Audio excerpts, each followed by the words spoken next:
Good evening and welcome to Channel Yemaswati News. I'm Linda Shongwe with your headlines. The National Disaster Management Agency today conducted a survey on the Cyclone Eloise aftermath. A Shezi family of Mangayane is still searching for their missing member who drowned at the Ngwembisi River. Goyo area has been affected by the water crisis. They're pleading for the Water Service Corporation to assist. And now the news. The Ministry of Health has reported that 11 people have died due to COVID-19 as cases continue to rise. The Ministry of Health informs the public on the status of COVID-19, where 195 tested positive and 11 fatalities as 11 people died. The number of reported deaths are 5 males, 6 females, 2 from the Oro region, 1 from Manzini, 2 from the Lubombo region, 6 from Shisoleni, and 10 with comorbidities. Active cases are at 4,671, recoveries at 10,238, deaths at 562, registration for care at 195, and total is 15,666. The whole region is leading by 6,848 cases, followed by Manzini at 6,177, Lubombo at 1,407, and Shiselweni at 1,234. Linda Shong for Channel Yemaswati News, Babane. The Ministry of Sports, Youth and Culture states that it has granted young buffaloes a license to start training and prepare for their CAF Confederations matches. Government, through the Ministry of Sports, Youth and Culture and Youth Affairs, has granted Young Buffaloes Football Club special permission to immediately begin group training and partake in their upcoming CAF Confederation 2021 matches. This special permission has been granted with full consideration of, among other things, the commendable progress Buffaloes have already made in this season's Confederations African football competitions, the repercussions of failing to honor the upcoming matches both for the club and the country as well, as per the peculiar effect of being continental assignment, which was already underway when the latest COVID-19 restrictions were put in place. However, Buffaloes and the Swaziland Football Association are expected to ensure that all those who were involved in both preparation and hosting of the matches adhere to stringent COVID-19 protocols. Linda Shongwe for Channel Yemaswati News, Babane. The National Disaster Management Agency today conducted a survey countrywide on the repercussions of the Cyclone Eloise storm.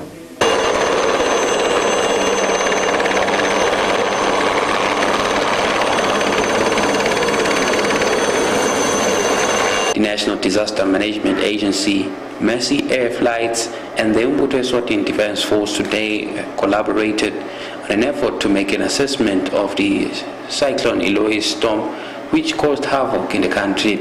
Eric Sayama from the National Disaster Management Agency had this to say.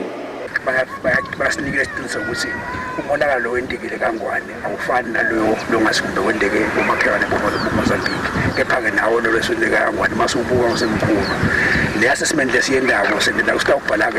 report still khona estimate ukuthi economically noma ukutemnotho lo cyclone ulimete kanganani sitho khona bese siyakhona ukuthi uhulumende ayikhona kwakha isakhi program yokuthi sidakulungisa kanjani lokulimele nokuthi ke kutawudinga imalini semase sendele assessment so lo lesikwenza wena ukuthi sakhe report lengathi itawucishe iphathe konke lesingakhona ukuthi kufanele kube khona ngoba kusibona ukuthi kulimele ukudla kulimele infrastructure ikakhulu naletinye ema services okwenza ukuthi athikamedile bomba abanike siyathi ukuthi sifile ukuthi emanti khona ama pipelines inzekile la 15 babani lokwenza ukuthi tasiniketa usibamasile abahlele embabane emaphetselo emanti bangawatholi kahle. Mercy Air Chief Executive Officer stated that they were doing the survey following that they have been doing it in Mozambique. So on the whole, I think it's not as bad as we had originally feared.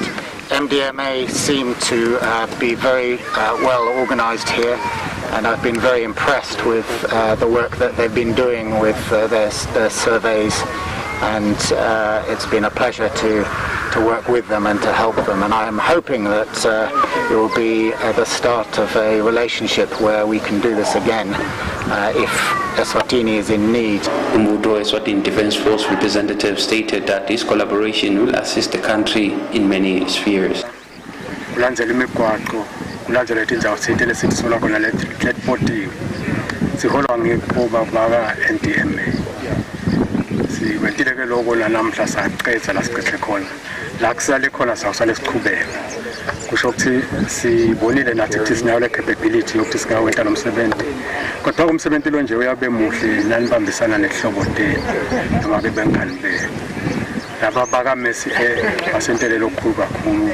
Basathe sentela ngoba sitabana bemalanganya. Phinde setawuphila nabo noma sekwedlulela exercise. Yemaswati News, I'm Linda Shongwe, Matapa International Airport. The Shazi family of Mangayani is still searching for the missing body of their family member who drowned at the Ngwambisi River. The young gentleman was said to be following a group of his friends who usually go together to sell boiled maize meal when the incident took place. It has been reported by the family members that they are still searching for him and won't lose hope. Ajigege abuyele mpa mina ngithuya senkangweni labawela khona 12 usukeleke laba bathi bese bawelile balapha eDulu la Ngwembisi ngoba na ukhuphuka eNgwembisi uyakhuphuka la labawela khona uyakhuphuka naso lona ungabusabona le phasi kodwa uyambona lo muntu nangu yehla bathi babuke emehlo emvo nangu uyasilandzela bese bathi asihlale phasi bahlale phasi ke bamele nyanya bahleli phasi bayagqoka phela ngoba bakhumulile nabalona bayagqoka hawu umuntu akasaqhamuke ngani uphi kani awugijima esibanibani omhloli lapha yani wakhila gijima amhloli ngiyabona ukuthi wamkhanza antanta ke vele asengcile nala etibukweni la kwela khona asantanta bekenta sabite laba ke abazange bambone ke la lengufa konje naye ke angathi uthi lo mfana la ngiye nabona nami ngiva ngabo naseba ethembeni ke kuthi sinalo nethemba lokuthi angahlatholakala nothi angehla ngatholakala kulukhulu uthi ngakusho kuna ngasho ukuthi ngenteka atholakale nangabe ugqibetele noma sihlabathi noma ungene phasi kwemaji ngoba kunemaji lapha kulendzawo nemabibi akhona nalomfula usagcwela semanini lamanje kumbe ngawusele phasi kutawufika isikhathi sokuthi vumbuluka phuma netilwane ke tikhona lamfuleni labaningi bayemuka kulomfula kodwa batholakale kutse madute nalabawele khona lolo sekumangalisa sekuyophela liviki namhlanje langa lesi5 if I'm not mistaken langa lesi5 aqili amukile solo akatholakala kwaba langa lesi4 ito washuthwa kwaze kwayofika le la kuthiwa iNgwembisi ifike ngathi bathe kunesefo nabasha kwaqalwa khona letakhamuti betihambe tenda ticheme kude lesitholako asitholi impahla asitholi lutho lesakubona namaphaca akhe. Lithemba vele sinayo ngoba funa simfune lo muntu. Simthole lo. Lahleke thina siyamfuna. Kuthi ke unjani engwembisi asakhe. Keba siyathemba usumlula paphasi. Sitamthola nohamba ngamphula. Bogulakho. Sena wenethi siyasengitsini ku. Olumi mbuti ngawubuti. Ubuti. I'm Nobile Makakula, reporting for Channel S News with Linda Shongwe from Mangayane.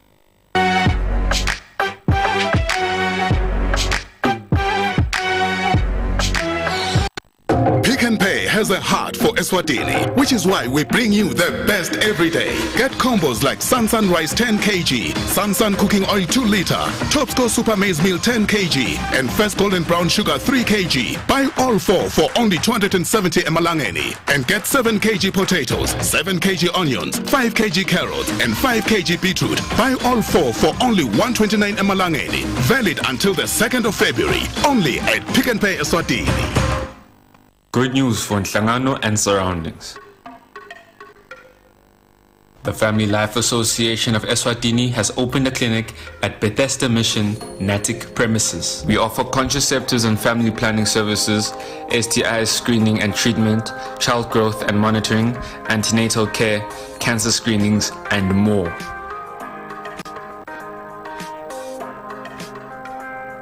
Contact us at 76776771 or 79776-771. The Family Life Association of Eswatini is also situated at Mbabane and Manzini. The Family Life Association of Eswatini.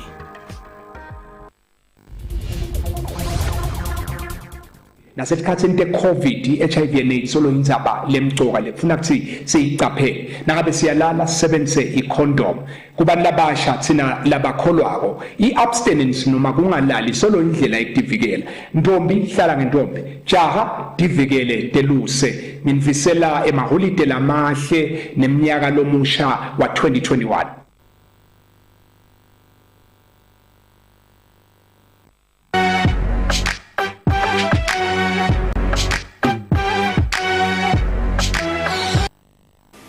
Now taking a look at our international stories, it is alleged that 20 million rands were paid to journalists not to report about negative issues concerning the former president Jacob Zuma. Into the state capture inquiry today, the Bosasa messenger who was being sent to deliver money to reporters, a maximum of 20 million rands was spent to pay journalists not to produce negative reports about former President Jacob Zuma. You will see there the rear view mirror of a vehicle, and then you will see a Volkswagen with a registration number BC27VVGP. Do you recall this particular image? That was the vehicle that the person that I gave the money to got into. Not sure if it's his vehicle, but that's pretty much the vehicle he was driving that specific day. Yes. On page 61,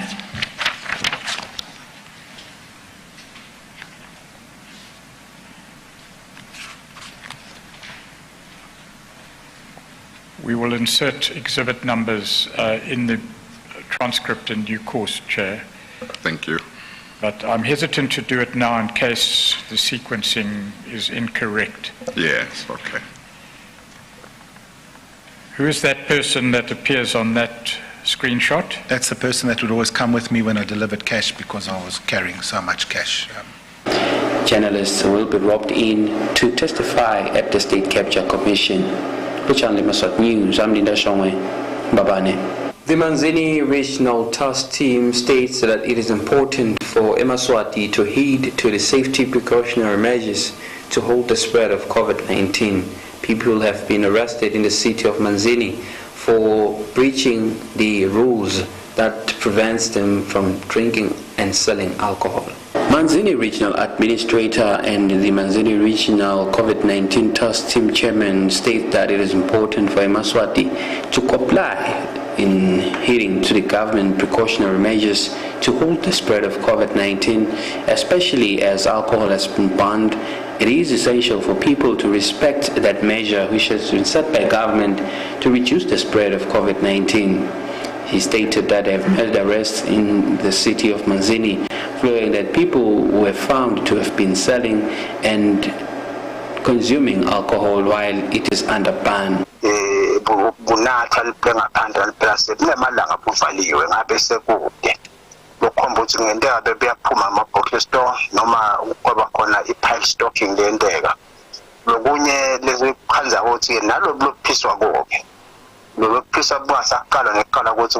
Alcohol level ingananda kubo idanger inganani bukhona solo bantu abaphisa siyacela bekunene ukuthi lolu kusho uNkulunkulu is for the good of thina bantu hayi ukuthi udogcila dathina umuntu uthi asiphile ngoba kuyabonakala nase sipro level ja kukhona lebese siyakhohlwa kukwenda ngo njalo ubuhlungu kubona uHulumende astrugglisha ngemali lebe ngabe iletha i-development ahamba ayojubela impilo yethu lesihlabathisa kwathini ibhedlela tigcwele tonke ibhedlela tibekile uHulumende sokucabanga ukuthi ngetigcwele i-medication asiyakhila kangwane ibeya ngaphandle imali siyacela amasonto amahle ukuthi lokuma nje lamavili amabili amathathu ngeke ufe ukuthi abakunathi tshwala angeke ufe mhlawumbe ungafa ngathi awukahle kudla ungafa ujotsha ngeke ufe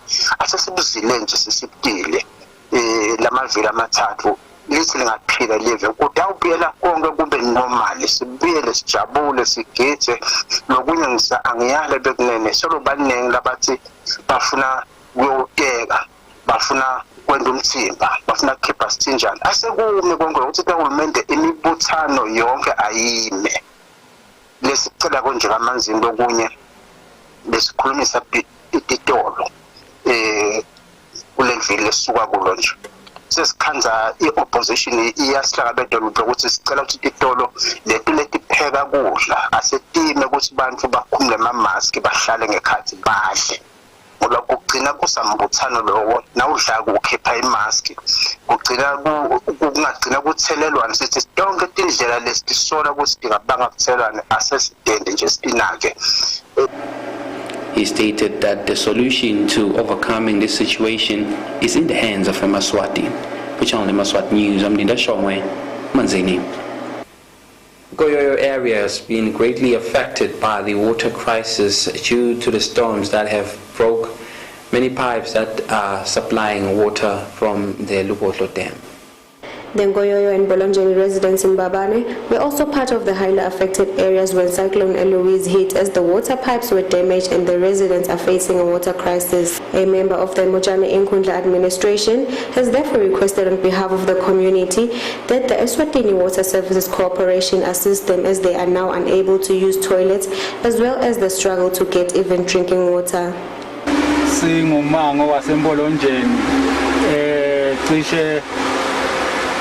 Etigodzini letimbili letintsathu lokung isenkoyoyo ka group 5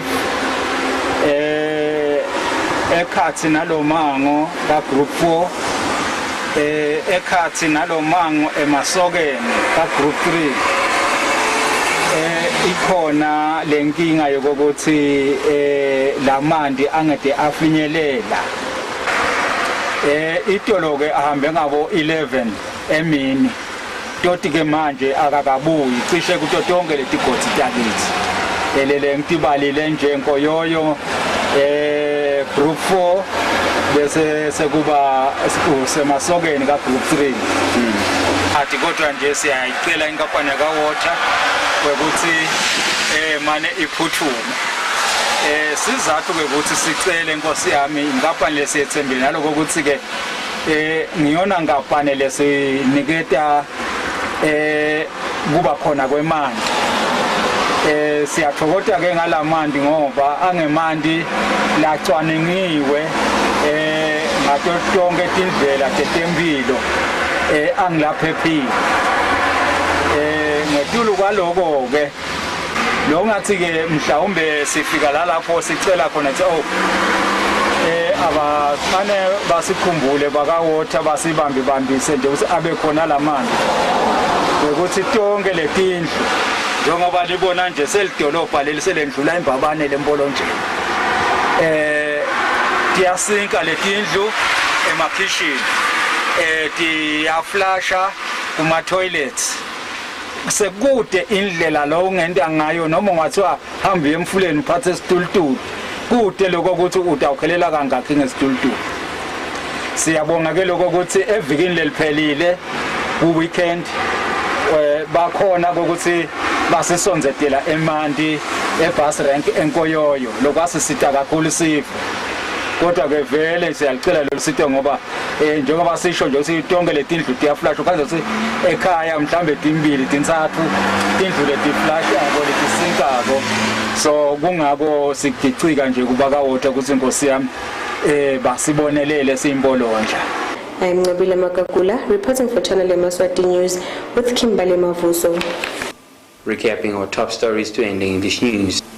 The National Disaster Management Agency today conducted a survey on the cyclone Eloise aftermath.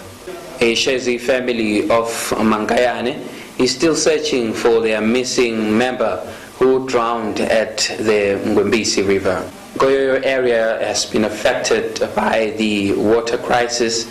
They're pleading for the Water Service Corporation to assist.